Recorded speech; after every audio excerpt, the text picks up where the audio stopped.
Educational studies YouTube চ্যানেলের পক্ষ থেকে সকল বন্ধুদের জানায় আন্তরিক অভিনন্দন। বন্ধুরা, তোমাদের প্রাইমারি এবং এসএলএসটি ইন্টারভিউয়ের জন্য আমি যে সিরিজটি শুরু করেছিলাম তার আজকে নবম ক্লাস। আজকের এই নবম ক্লাস আলোচনা করার পূর্বে আমি তোমাদের কয়েকটা কথা একটু ক্লিয়ার করতে চাই। আমার এই ছোট্ট ইউটিউব চ্যানেলটির মূল উদ্দেশ্য হলো, অনেক প্রান্তিক শ্রেণীর মানুষ রয়েছেন যারা অর্থ এবং বিভিন্ন কারণে হাজার হাজার টাকা খরচ করে ইন্টারভিউয়ের জন্য কোনো কোর্স বা ব্যাচ নিতে পারেননি। যদিও আমার ব্যক্তিগত মতামত, ইন্টারভিউয়ের জন্য কোনো রকম কোনো কোর্স বা কোনো রকম ব্যাচের কোনো প্রয়োজন পড়ে না, কারণ এখানে এত কিছুর প্রয়োজন নেই। যেটুকু তোমার জানা দরকার সেটুকু জানলেই হবে। সাথে তোমার যদি স্পিকিং পাওয়ার ঠিকঠাক থাকে তাহলে তুমি এমনিতেই ইন্টারভিউতে ভালো নম্বর পাবে। তো আমার মূলত উদ্দেশ্য হলো সম্পূর্ণ বিনামূল্যে তোমাদের ইন্টারভিউয়ের প্রথম থেকে একদম শেষ পর্যন্ত যা কিছু প্রশ্ন আসতে পারে সেগুলি বেছে বেছে এবং উন্নত স্টাডি মেটেরিয়াল যুক্ত করে তোমাদের কাছে সেগুলিকে শেয়ার করা বা ভিডিওর মাধ্যমে উপস্থাপন করা। তাই যেহেতু তোমরা সম্পূর্ণ বিনামূল্যে পাচ্ছ, কোনো রকম অর্থ লাগছে না, তাই তোমাদের উদ্দেশ্যে আমার একটি রিকোয়েস্ট, তোমরা প্রত্যেকটা ভিডিও মনোযোগ সহকারে দেখো এবং তোমাদের যারা বন্ধুবান্ধবী যারা ইন্টারভিউ দেবে তাদের মধ্যে অবশ্যই ভিডিওগুলি শেয়ার করে দিও। তাহলে চলো শুরু করা যাক আজকের আলোচনা। তাহলে আজকে আমাদের আলোচনার বিষয় হলো হলিস্টিক প্রোগ্রেস রিপোর্ট কার্ড। আমরা এই হলিস্টিক প্রোগ্রেস রিপোর্ট কার্ড সম্পর্কিত তথ্যগুলো, যেগুলি ইন্টারভিউ রিলেটেড এবং যেগুলি আমাদের ইন্টারভিউ জিজ্ঞেস করতে পারে যে তথ্যগুলো, সেই তথ্যগুলো আমরা বিস্তারিতভাবে জানব।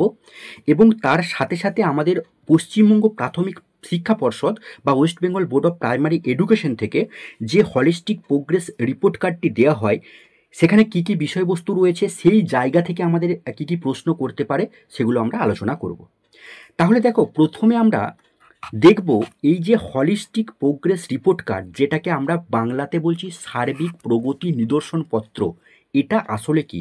যদি ছোট্ট করে আমাদেরকে জিজ্ঞেস করে যে বলো তো হলিস্টিক প্রোগ্রেস রিপোর্ট কার্ড জিনিসটা কি, তখন তুমি বলবে যে হলিস্টিক রিপোর্ট কার্ড বা হলিস্টিক প্রোগ্রেস রিপোর্ট কার্ড বা বাংলাতে সার্বিক প্রগতি নিদর্শনপত্র হলো একটি সামগ্রিক মূল্যায়ন ব্যবস্থা, যা শিক্ষার্থী শুধু একাডেমিক পারফরমেন্সই নয়, বরং তাদের জ্ঞানীয় দক্ষতা, সামাজিক আবেগিক বিকাশ, সৃজনশীলতা, শারীরিক সুস্থতা এবং পাঠ্যক্রম বহির্ভূত কার্যকলাপের মতো বিভিন্ন দিকের অগ্রগতি তুলে ধরে। এবার ব্যাপারটা আমি তোমাদের একটু বুঝিয়ে বলি। এখানে প্রত্যেকটা জায়গায় কিন্তু গুরুত্বপূর্ণ। আমরা কম পড়ব, কিন্তু বুঝে বুঝে প্রত্যেকটা লাইন ভালোভাবে বুঝে বুঝে পড়ব। দেখো, এখানে যে মূল্যায়ন, সামগ্রিক মূল্যায়নের কথা বলছি, এই যে মূল্যায়ন, এখানে মাথায় রাখবে এই মূল্যায়নটা শুধু যে শিক্ষক বা শিক্ষিকা করবে এমনটা নয়। এই মূল্যায়নটা শিক্ষক শিক্ষিকার পাশাপাশি শিক্ষার্থী নিজে এবং সহপাঠী সবাই মিলে কিন্তু এই মূল্যায়নটা করবে। সেটা বিস্তারিত আমি আলোচনা করছি একটু পরে। এখানে কিন্তু এটা এই পয়েন্টটা মাথায় রাখবে। এবং আমরা যে পুঁথিগত শিক্ষায় শিক্ষিত হচ্ছি, আমাদের দেখবে যখন আমাদের পুরনো সময়কালের কথাই বলছি, যে আমরা যেটুকু বই পড়লাম, পড়ার পরে আমরা বছরের শেষে গিয়ে একটা পরীক্ষা দিলাম এবং সেখানেতে আমাদের একটা মার্কশিট প্রদান করা হতো এবং সেই বিষয়ে আমরা কত পেয়েছি তার এক নাম্বার এবং গ্রেড দেওয়া থাকতো। কিন্তু এখানেতে একজন শিক্ষার্থীকে ভবিষ্যতে সুনাগরিক গড়ে তোলার জন্য তার মধ্যে যে বৈশিষ্ট্যগুলো থাকা প্রয়োজন, সেইগুলো কিন্তু প্রত্যেকটাই এই রিপোর্ট কার্ডের মধ্যে উল্লেখ করা রয়েছে।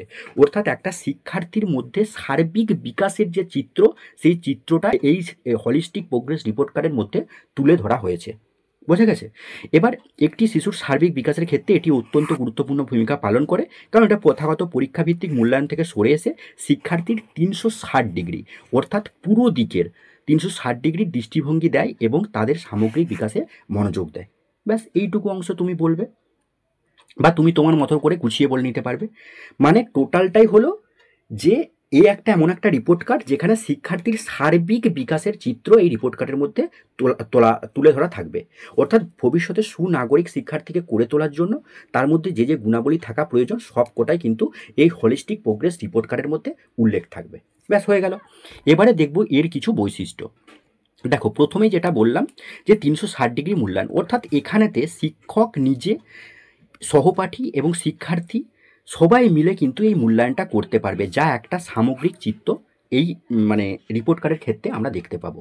দেখো, একাডেমিক ও সহ পাঠ্যক্রমিক দক্ষতার মূল্যায়ন, অর্থাৎ শুধুমাত্র নম্বর বা গ্রেডের পরিবর্তে শিক্ষার্থীর সৃজনশীলতা, চিন্তা করার ক্ষমতা, মানসিক ও সামাজিক আবেগের বিকাশ, শারীরিক স্বাস্থ্য এবং অন্যান্য দক্ষতারও পরিমাপ করা হয়। অর্থাৎ এই যে পুঁথিগত শিক্ষায় শিক্ষিত হচ্ছে, বই পড়ে যে শিক্ষাটা লাভ করছে, সেগুলো তো বিষয়ভিত্তিক জ্ঞান আমরা তো জানছি। তার সাথে সাথেও অর্থাৎ এই যে প্রথাগত শিক্ষা, এই শিক্ষার পাশাপাশি আমাদের যে সহ পাঠক্রমিক বিভিন্ন কার্যাবলী, গান, নাচ, কবিতা, বিভিন্ন সৃজনশীল কাজকর্ম, এই যে ব্যাপারগুলো, এই ব্যাপারগুলো কিন্তু এই পাঠক মানে এই রিপোর্ট কার্ডের মধ্যে উল্লেখ থাকবে। তোমাদের রিপোর্ট কার্ডটা আমি একটু পরে দেখাচ্ছি, সেখানে তো তোমরা দেখতে পাবে পুরো চার্ট করে দেওয়া আছে। তারপরে দেখো ব্যক্তিগতকৃত শিক্ষার পথ, অর্থাৎ এই কার্ডে প্রতিটি শিক্ষার্থীর অনন্য শক্তি, শেখার গতিপথকে ট্র্যাক করে। অর্থাৎ সে কোনো একটা বিষয়ে পারদর্শী, সেই যে বিষয়টা, সেই বিষয়টা সম্পর্কে সে জানতে পারবে পরবর্তী ক্ষেত্রে, যে আমি এই জায়গাটা বা আমার এই বিষয়টার প্রতি আমি ভালো পারফরমেন্স করেছি, আমি সামনের দিকে যদি এই বিষয়টা নিয়ে এগিয়ে যাই তাহলে আমি ভালো ফল করতে পারবো। এই যে মানে দেখতে পাচ্ছে সেটা, অর্থাৎ কাস্টমাইজের কিন্তু একটা সুযোগ থাকবে। বোঝা গেছে? তো এটা এখানে বলা হয়েছে, অর্থাৎ গ্রেডিংয়ের পরিবর্তে একটা কাস্টমাইজের একটা সুযোগ কিন্তু শিক্ষার্থীরা পাচ্ছে। তারপরে দেখো এখানে বলা হচ্ছে শিক্ষার্থীদের আত্মপ্রতিফলন, অর্থাৎ নিজস্বতা বা নিজস্ব যে চিন্তা শক্তি, বা আমি এটা করতে পারবো, আমি নতুন কিছু শিখেছি, আমি আমার সৃজনশীলতার প্রকাশ করছি, এই মতো বিবৃতি দিয়ে চিন্তা করতে কিন্তু উৎসাহিত করবে এই রিপোর্ট কার্ডটা। তারপরে দেখো সামগ্রিক বিকাশের চিত্র, অর্থাৎ এটি শুধু শিক্ষাগত কর্মক্ষমতাই নয়, শিক্ষার্থীদের মধ্যে ব্যক্তিগত বৃদ্ধি ও সামগ্রিক বিকাশকে তুলে ধরে, যেটা আগেই বলেছি। তারপরে দেখো অভিভাবকদের সম্পৃক্ততা, অর্থাৎ এই কার্ড বাড়ি এবং স্কুলের মধ্যে একটি গুরুত্বপূর্ণ সংযোগ স্থাপন করে, এবং তার সাথে সাথে অভিভাবকদের সন্তানদের শেখার যাত্রার যে অংশীদার, সেই অংশীদারত্বও কিন্তু তারা অংশগ্রহণ করে। দক্ষতা ভিত্তিক মূল্যায়ন, অর্থাৎ এই প্রক্রিয়াটি দক্ষতা ভিত্তিক শিক্ষণের মূল্যায়নকে আরও ব্যাপক এবং সামগ্রিক করে তোলে। প্রত্যেকটা পয়েন্ট বুঝতে পারলে? এগুলো যদি বলে বৈশিষ্ট্য, তাহলে এখান থেকে আমরা দু একটা বৈশিষ্ট্য বলে দেবো, বা তুমি যদি সংজ্ঞাটা ভালো করে জানো তাহলে তুমি নিজে থেকেই বৈশিষ্ট্য বলতে পারবে। এবারে আমরা এই হলিস্টিক রিপোর্ট কার্ড সম্পর্কিত কিছু গুরুত্বপূর্ণ তথ্য দেখব, যেগুলো হচ্ছে আমাদের ইন্টারভিউ রিলেটেড। দেখো এখানে বলা হচ্ছে পশ্চিমবঙ্গে 2025 সালের যে শিক্ষাবর্ষ, সেই শিক্ষাবর্ষ থেকেই এই রিপোর্ট কার্ডটি চালু করা হয়েছিল, এবং মনে রাখবে এটি ক্লাস 1 থেকে 8 পর্যন্ত, অর্থাৎ প্রথম শ্রেণী থেকে অষ্টম শ্রেণী পর্যন্ত এই রিপোর্ট কার্ড প্রদান করা হয়ে থাকে। কত সাল থেকে? 2025 সালের শিক্ষাবর্ষ থেকে।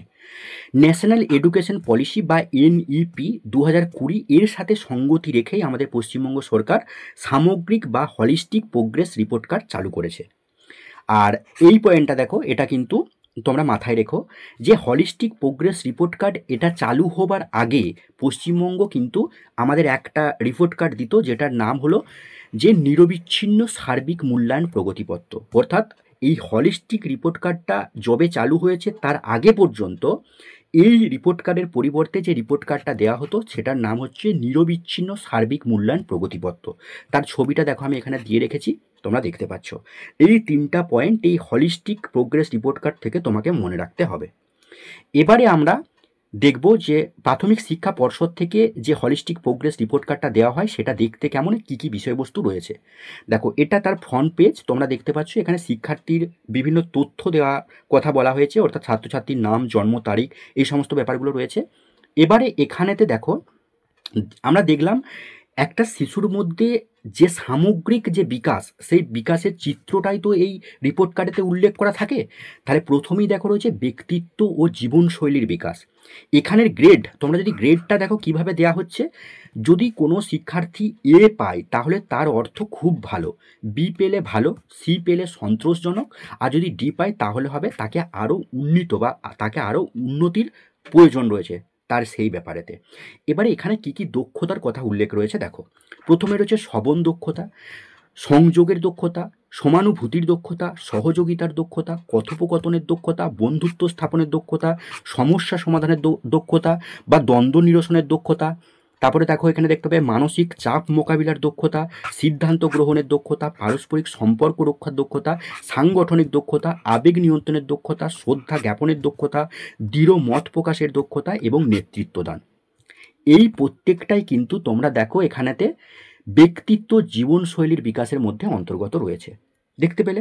এবারে দেখো আমরা প্রথম শ্রেণীর যে ফ্রন্ট পেজ যেটা দেওয়া হয়, মানে যে ফ্রন্ট পেজ বলতে কি, মানে এই প্রথম শ্রেণীর ক্ষেত্রে সার্বিক প্রগতি নিদর্শন পত্রের যে এই যে অংশটা, এখানে দেখো প্রথম শ্রেণীর ক্ষেত্রে তাদের বিদ্যালয়ের নাম, তাদের গ্রাম, সার্কেল, ডিস্ট্রিক্ট, এই সমস্ত ব্যাপারগুলো থাকবে। এবারে এই জায়গাতে তোমরা এখানে দেখতে পাবে, দেখো এখানে তোমার ফরমেটিভ ইভ্যালুয়েশন, অর্থাৎ যেটাকে আমরা বলে থাকি যে জ্ঞান গঠকালীর মূল্যায়ন। আর দ্বিতীয়ত দেখো এখানেতে রয়েছে তোমার সামেটিভ ইভ্যালুয়েশন, যেটা পর্যায়ক্রমিক মূল্যায়ন। এবার এখানেতে প্রথম ভাষা, দ্বিতীয় ভাষা, গণিত, কর্মশিক্ষা, স্বাস্থ্যসারী শিক্ষা, এই ব্যাপারগুলো রয়েছে এবং সেখানেতে প্রথম পর্যায়, দ্বিতীয় পর্যায় এভাবে দেখো দেয়া রয়েছে। এবারে তোমরা প্রথমের ক্ষেত্রে আমরা দেখলাম যে চরিত্র বা তাদের ব্যক্তিত্বর বিকাশ। এখানে আমরা দেখতে পাবো দেখো শিখনের বৌদ্ধিক দক্ষতার ক্ষেত্রসমূহ, এই জায়গাটা দেখো এখানে এখানে কিন্তু অনেকগুলো বিষয় রয়েছে। বুদ্ধিমত্তার বৈচিত্র্য, আগ্রহের ক্ষেত্র, মনোভাব, ব্যতিক্রমী দক্ষতা, উদ্বেগের বৈশিষ্ট্যসমূহ, শিখনে অপূর্ণতা, দেখো এগুলো সব কিন্তু এখানেতে দেওয়া রয়েছে এই রিপোর্ট কার্ডেতে। এবং এখানেতে পরিষ্কারভাবে যেটা তোমার প্রথম পর্ব, দ্বিতীয় পর্ব, তৃতীয় পর্ব, এইভাবে কিন্তু ভাগ করে করে দেওয়া আছে। এটা প্রথম শ্রেণীর ক্ষেত্রে। এবারে দেখো এখানে দেখতে পাবে আচরণের বৌদ্ধিক ক্ষেত্রের প্রকাশসমূহ। এখানে যে বিষয়বস্তু, সেখানে দেখো তোমরা দেখতে পাবে আত্মসচেতনতা, তারপরে দেখো রয়েছে যোগাযোগের ক্ষমতা, সমবেত চিন্তন, অভিজ্ঞতালব্ধ শিখন দক্ষতা, এইভাবে অনেক যে বিষয়বস্তু সেগুলো কিন্তু দেখো রয়েছে। অর্থাৎ একটা শিশুর সার্বিক বিকাশের চিত্র কিন্তু এই রিপোর্ট কার্ডের মধ্যে উল্লেখ করা আছে। এবার এটা দ্বিতীয় শ্রেণীর ক্ষেত্রে তোমরা দেখতে পাবে ফরম্যাট কিন্তু একই রয়েছে, ফরম্যাটের কোনো পরিবর্তন হয়নি, ফরম্যাট সেমই রয়েছে। তোমাদের আমি শেষ পর্যন্ত একটু দেখিয়ে দিই, অষ্টম শ্রেণী পর্যন্ত কিন্তু এই রিপোর্ট কার্ডটি মানে দেওয়া হয়ে থাকে, অষ্টম শ্রেণী পর্যন্ত। দেখো এটা সপ্তম শ্রেণী, অষ্টম শ্রেণী পর্যন্ত কিন্তু এটা রয়েছে। তোমাদের আগেই বলে দিলাম যে ক্লাস 1 থেকে 8 পর্যন্ত কিন্তু এই রিপোর্ট কার্ড পশ্চিমবঙ্গ প্রাথমিক শিক্ষা পর্ষদ দিয়ে থাকে। দেখো তোমরা দেখতে পাচ্ছ যে অষ্টম শ্রেণী, এটা অষ্টম শ্রেণী, ফরম্যাট কিন্তু সেমই আছে, অষ্টম শ্রেণী পর্যন্ত এটা দেওয়া হচ্ছে, ফরম্যাট সেমি রয়েছে। তো বন্ধুরা এই গেল আজকের মূলত আলোচনা। ভিডিওটি ভালো লাগলে অবশ্যই একটি লাইক করে দেবে। তোমাদের কিছু মতামত থাকলে অবশ্যই কমেন্ট বক্সে তোমরা তোমাদের মতামত জানাবে, এবং তোমাদের যে সকল বন্ধুরা আগামী দিনে ইন্টারভিউ দেবে তাদের মধ্যে কিন্তু অবশ্যই ভিডিওটি শেয়ার করে দেবে। তো সকলেই ভালো থেকো, সকলকে অসংখ্য ধন্যবাদ।